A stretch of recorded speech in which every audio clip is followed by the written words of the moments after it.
Hi, it's Steve. In this video, we'd like to show you how to replace the door switch cover on your Samsung built front load washer. It's a really easy repair. Let me show you how we do it.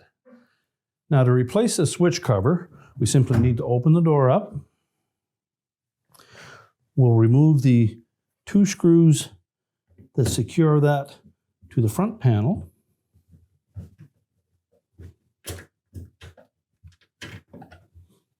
Now, if the switch cover on your machine is damaged enough, you may be able to simply lift that off.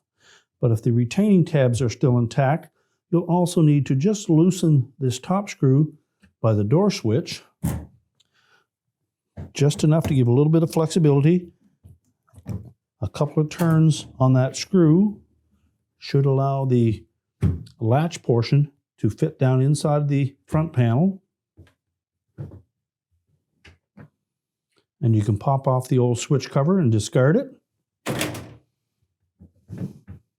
Now take note with the new switch cover that on the back side there are two tabs, a narrow one and a wider one with corresponding notches in the front panel.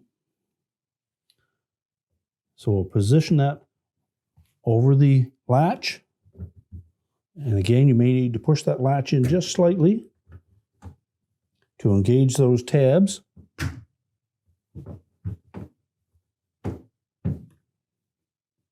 And then you need to pull that out flush.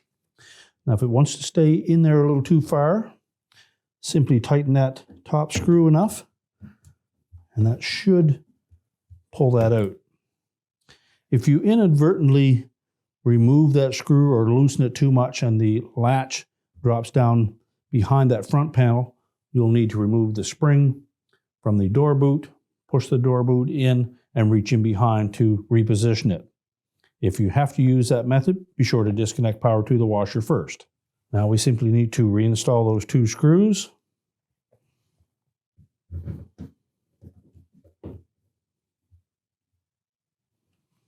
And make sure that the top screw is tight. We can close the washer door up. And your repair is complete.